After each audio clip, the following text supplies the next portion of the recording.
संगठन कहीं नहीं गया। संगठन में आप ऐसे आदमी ये जो आपके हित में कार्य होना चाहिए। ये जो समस्याएं हम लोग हर बार करते थे, हमारा आते थे, चुनाव कराते थे, और जो समस्याएं उनकी इसको करते थे। जैसा कि अभी हमको सुनने में आया, नजारा से बजट आया, बजट उन्होंने अपना यूज कर लिया।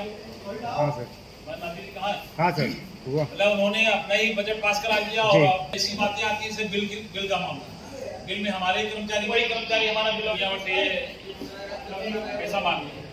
लेकिन फाइल तैयार हो गई, हमको बताया फोन करके रात के 11 बजे, भैया हमको सस्पेंड कर दिया जाएगा।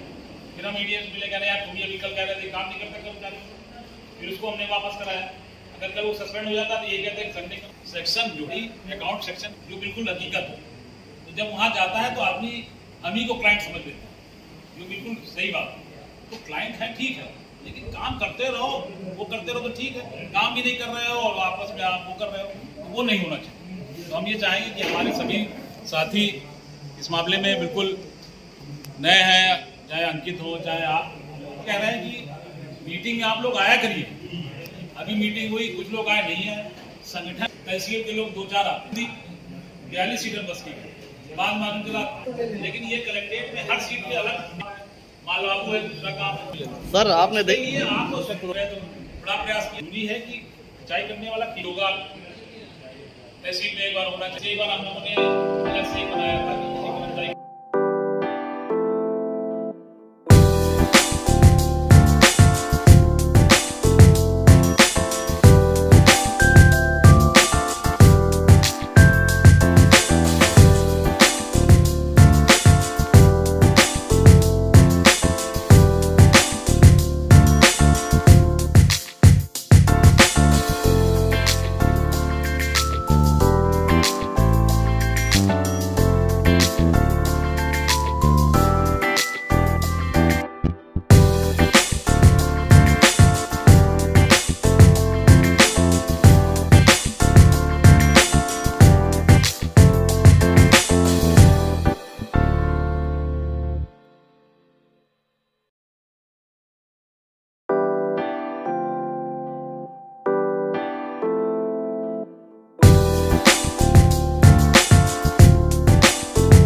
आपको बताने की जरूरत नहीं है।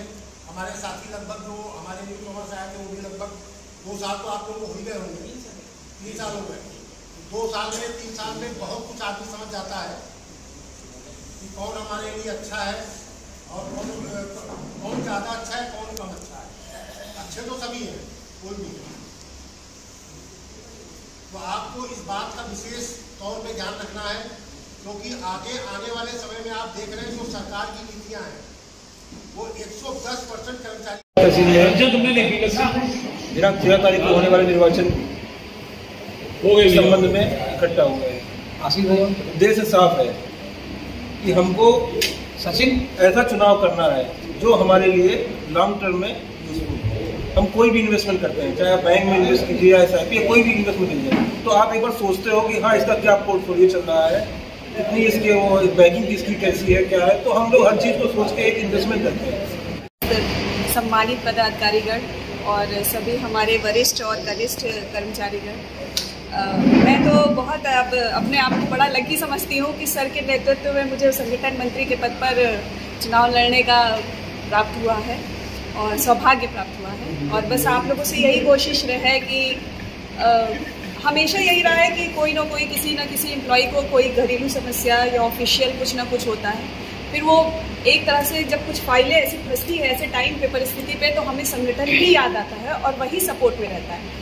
और हमारे सर अध्यक्ष जी में ये है, अब ऐसा है चाहे जो दूसरा गुट है चाहे उसकी भी समस्याएं हो, वो हालांकि सभी को नहीं जीतता चला आ रहा हो।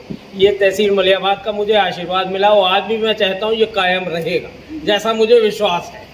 और जहाँ तक चुनाव लड़ने की बात है, चुनाव लड़ना सबका स्वतंत्र अधिकार है, सबको लड़ना भी चाहिए। पिछली बार कोरोना के कारण चुनाव नहीं हो पाया था, इस वजह से लोगों में वैसी हम लोगों को भी खुशी नहीं हुई। चुनाव लड़ने से होता है हम लोगों की जो कमियां होती वो भी सामने आ जाती हैं और हम उसको बेहतर ढंग से जा सकते हैं। केवल आप लोगों को इतना देखना जरूर है दोनों प्रत्याशियों के बीच में कौन हमारे लिए बेहतर साबित होगा।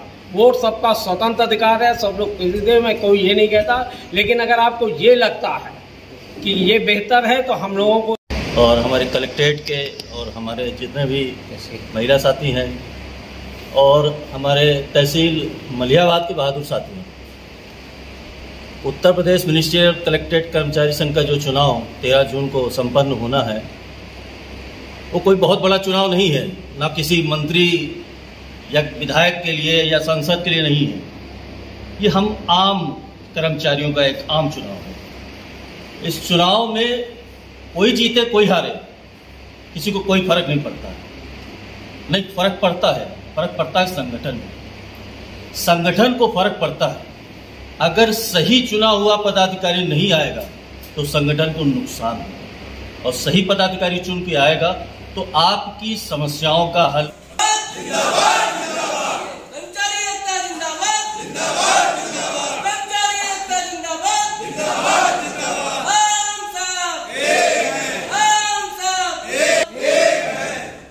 यूनियन का चुनाव होना है और अभी दीपक जी की बात को आपने सुना। वास्तव में निश्चित तौर पर पद ले लेना कोई बड़ी बात नहीं होती है, हर आदमी का अधिकार, हर आदमी चुनाव लड़ सकता है, लेकिन कौन किसके लिए खड़ा हो सकता है, कौन किसकी बात को अधिकारियों के समक्ष रख सकता है, ये सबसे बड़ी बात रहती है। आज हम चुनाव लड़ रहे हैं, हम जीत गए, हम अपनी ही बात नहीं रख पा रहे हैं, दूसरे की बात क्या रखेंगे, तो ये सबसे बड़ी बात होती है। इसलिए संक्षिप्त में हम इतना कहना चाहेंगे, आप सभी उन प्रत्याशियों को आराम से देख चुके हैं, पहचान चुके हैं और उनकी कार्यशैली को भी देखा है, कितनी कठिन समस्याएं। और हमारे करीब साथी बहनों, जैसा कि आप सभी लोग जानते हैं कि 13 जून को हम लोगों का एक चुनाव होना है, और ये चुनाव कोई पब्लिक का चुनाव नहीं है कि पब्लिक के चुनाव के बीच में आप आए, आपने अच्छी मित्रता बताई, आपने अच्छे संबंध बताए। ये कर्मचारियों का चुनाव है, ये कर्मचारियों का चुनाव जिंदगी भर का हम लोगों का साथ रहता है, जब नौकरी में आता है और जब रिटायर होता है। तो ये 2-4 दिन का चुनाव नहीं है, जिंदगी भर का चुनाव है। और आदमी ये देखता है कि जो कर्मचारी 2 साल तक संगठन में है, उसने मेरे साथ सुख में तो सभी साथ कर देते हैं, जो दुख में साथ दे, उसी लिए संगठन रहता है। और हम लोग यही प्रयास करते हैं कि जो भी कर्मचारी का मान सम्मान कहीं कम ना हो, इसी का हम लोग प्रयास करते रहते हैं। अभी हमारे कनिष्ठ साथी अभी 3 ही साल से हैं, अभी बहुत ज़्यादा नहीं, क्योंकि इस बीच में कोरोना काल रहा, तो संगठन इतना ज़्यादा व्यापक नहीं हो पाया। लेकिन इस व्यापकता के बावजूद भी कुछ ऐसी समस्याएं थी, चाहे वो खलीक भाई की हो, चाहे अभी हमारे मयंक शुक्ला लड़के की थी। तो संगठन ये नहीं है कि संगठन कोई जो है आसमान के तारे तोड़ के ले आएगा, आपका मान सम्मान बना रहे, अधिकारी आपको किसी ऐसे मामले को पीड़ित ना करे। और हमारे जो स्वास्थ्य के प्रति जो एक नई जिज्ञासा बने, तो उसके लिए भी विचार हम तो चाहेंगे। हम लोग जब नए नए आए थे तो हम लोगों ने एक बनाया था, पॉलिसी मैटर बनाया था कि जो भी कर्मचारी है उसके 100 रुपये कटें, और उसके बाद जब उसको कभी विपदा आए तो उसको उतने रुपए एक पॉलिसी के तहत दिए जाए। लेकिन कुछ दिन